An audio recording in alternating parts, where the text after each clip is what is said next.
Hello there, Mike here, founder of Magnus Box, and in today's video I'm going to show you how to use your Synology device as a local storage vault for the Magnus Box software. Now in this video, this is a fresh Synology box that I've just set up. There's no shared folders, and there's only one user created so far, so we're going to go through the whole process from start to finish. So just to get started, we're going to go ahead and create the shared folder. And so I'm going to go ahead and open up File Station. As you can see, there are no shared folders. So I'm going to give this one a name. I'm going to call it Backup Storage. And then I'll just give it a description. Magnus Box Local Storage Vault. We're not going to need a recycle bin because there shouldn't be anyone using this directory, and the Magnus Box software will handle all of the cleaning up of files for you. So I'm going to select Next. Now, you can choose to encrypt this folder. I'm going to choose not to in this video. The only thing that I like to say is that the Magnus Box software does encrypt the data before it leaves the endpoint and rests on the storage location, the storage vault location. So it is completely your choice and within your client's policies. Just for the simplicity of this video, I'm going to hit Skip and select Next. Now, I'm going to give my own account access to this directory. So the storage vault, or the shared folder I should say, has been created. When I go here, I'm accessing my Synology on my local network. I have a statically assigned IP address. I'm not using DHCP. As you can see, the folder has been created and it is empty currently. So next step that we're going to do is we're going to create a dedicated backup account on your Synology box so you can access that directory from the Magnus Box software.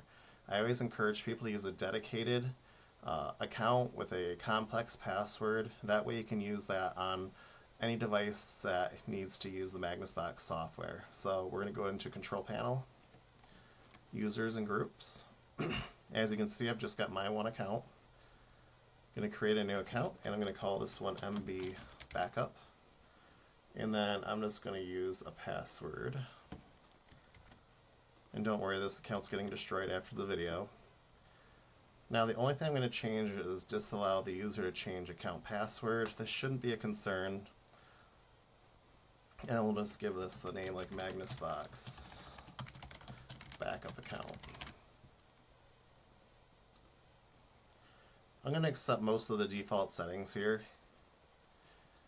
So here is one that I'm going to want to change though. Backup storage is the share folder that we just created, and I want to give it read-write permissions. So we'll do that here. We can set a quota. You can do this inside the Magnus Box software as well, so it'll handle it. Or you can set it here. We have seen that it's good to always set a quota on one side or the other so you don't fill up the drive. I could deny a lot of these. I'm just going to leave them as the default for now, but I mean you can go through and deny the ones that you don't need for sure. Then we'll leave the speed limits alone. So we got all of our settings here, and we're going to hit Done. So that should take care of everything on the Synology side. We've created the backup account, the service account, and then we've created the share folder that has nothing in it. So the next step is that we need to set up the Magnus Box software to utilize the shared folder on the Synology box as a storage vault location. So I'm going to minimize this. Now you can do this from the endpoint software like I have here on the screen, or you can do this from the web portal. I find it easier to do it from the endpoint software just because the local device has access to the storage vault.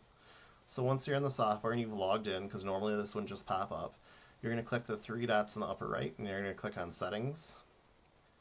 Now this is from my earlier test, so I'm just going to delete that one.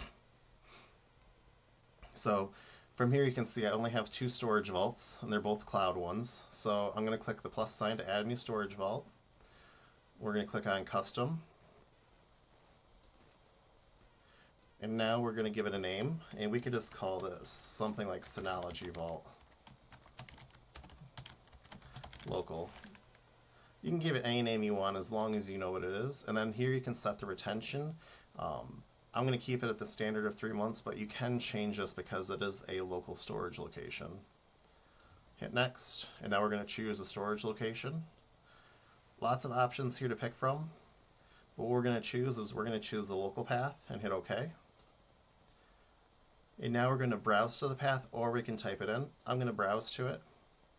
And because I've already accessed it previously while testing this out, as you can see here, I just have the IP address, which is my statically assigned one, and then I'm going to the backup storage vault. So you can see it's the only folder there. Select it and hit select folder.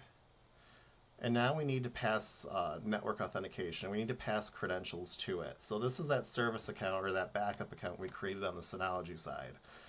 So it's MB backup, and then I have my password here that I'm going to copy and paste. And then we can test it. And we can see here that the test had passed. We have a green light. Going to hit next. We're not going to pass any commands to run before or after the backup job. There's only very few scenarios where you need to actually run commands. Like you can do things like restart computers. You can take down a database, bring it back online. They have to be silent commands, so no user interaction, but I'm just going to skip it for this video. Then we're going to leave all these settings because you can't change them.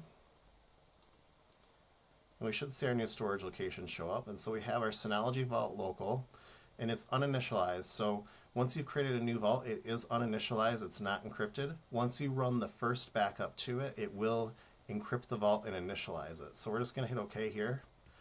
And now I'm just going to modify one of my existing backup jobs. So on my Framework laptop, I have a disk image, file and folder, and an Office 365 backup. Let's do the file and folder one. So I'm going to right click on it and hit edit. Excuse me. And then we're going to go to schedule. And you can see here that I have a backup job already going to the Akira cluster.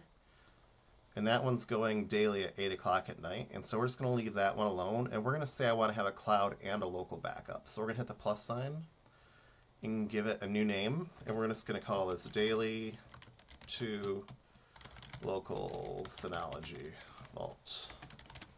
Something that you know what it is. We're going to select our new vault, which is going to be the Synology Vault local. And then we're going to set our schedule. So for this one, I'm going to do a daily one, and I'm going to say 2 o'clock in the morning. Remember, this is in military time, and so I'm going to choose 2 a.m. I don't want to choose 8 o'clock at night like my other one that's going to the cloud. You don't want to have multiple backups running at the same time, just so you don't hog system resources. So that should work out perfectly. We don't need to do a job delay. And so I'm going to hit OK here. You can see when the next job is going to kick off tonight, 2 a.m. And now also run if the last job was missed. That's a good option. And then we're going to go to commands. We don't need anything there. And then in advance, I'm going to keep the skip if already running. So if the job's already running, it won't trigger a second job. And then I like to have a cancel if still running after. And I like to choose 23 hours just because it's a daily backup job. If I was running this more frequently, like let's say every hour, I'd probably set this to something like 55 minutes. And that way it can keep on going. It won't get a whole bunch of jobs backlogged. So we're going to hit OK here, save. And just like that, it is done. We're going to hit save down here one last time. And you can do all these steps through the web portal. Like I said before, it's just easier to do it on the endpoint for me. And so here's my Synology shared folder, and then here's my Magnus Box backup. And we're going to right-click the framework one, and we're going to trigger a manual backup. We got the correct job selected, and then we're going to back up to Synology Vault Local, and then we're going to hit backup, and we're going to see what's going to happen here.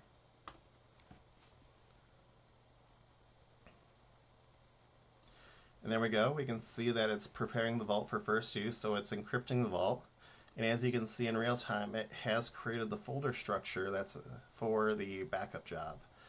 So this will run, and then once this completes, it'll just keep on going. So as always, if you have any questions, comments, or concerns, please feel free to reach out to our amazing support team by emailing support@magnusbox.com. Thank you, and have a great day.